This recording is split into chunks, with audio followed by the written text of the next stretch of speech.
Hello everyone, it's Shane Kanto, your Wasteland reviewer, and I'm here to review The Short Game.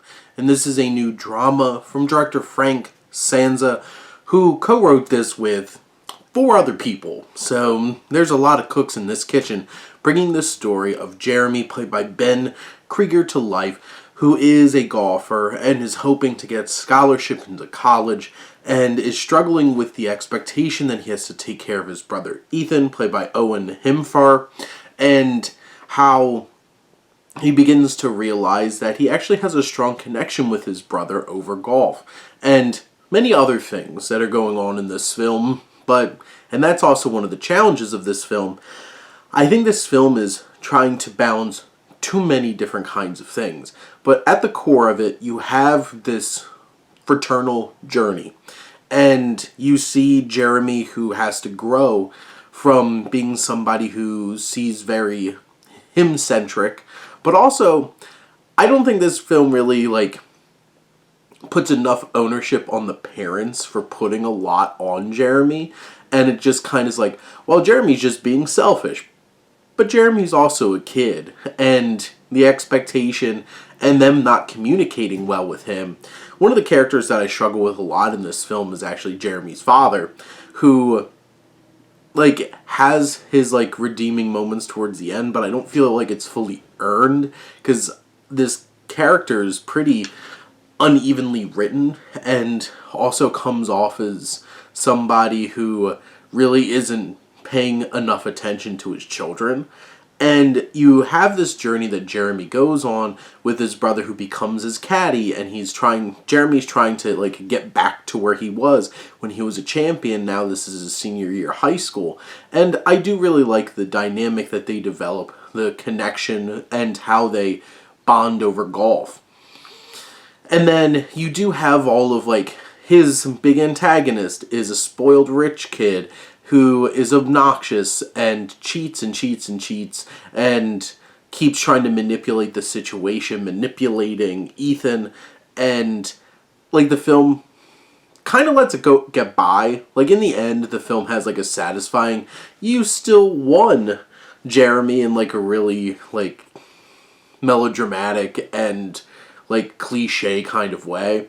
But this film is filled with too many cliches, like the antagonistic opponent, or even how this deals with autism, where it focuses on autism as this burden for so much of the film, and it's still consistently a burden throughout the film, even if it is a benefit too.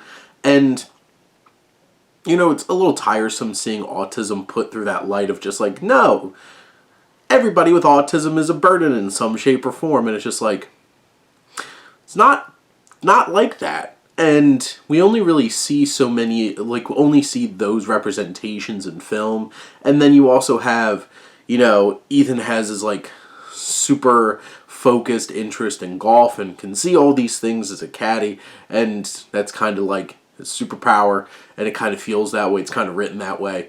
And the film just doesn't feel like it deals with autism in a really nuanced kind of way. There's a lot of expected ways that this film navigates these ideas and themes. It dabbles in faith as well, but not in an overbearing way. You understand that faith is part of the Avery family's journey, and the film introduces it. It's a part of their motivations, and it makes sense. Two of the characters I really like are his friends Tommy and Carly. Tommy and Jeremy have this really great connection.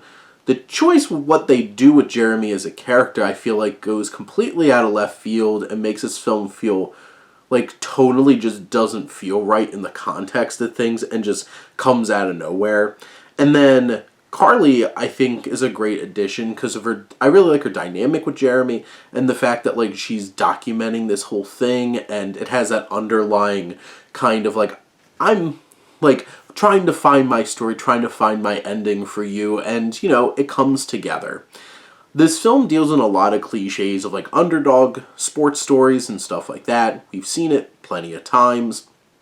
This film is one that feels a little too melodramatic in terms of the emotional elements of the film, but at the core, it has a good heart. Its heart is in the right place, and it's a moving story, and it's inspiring for sure. And at the end of the day, this film will probably be too melodramatic, too cliched and tropey for most people. But it still has its merits, and it's like an hour and 36 minutes. It moves pretty well. It's expected. It's things that you're going to see coming a mile away. But it does have some good heart and soul to it that might make you connected.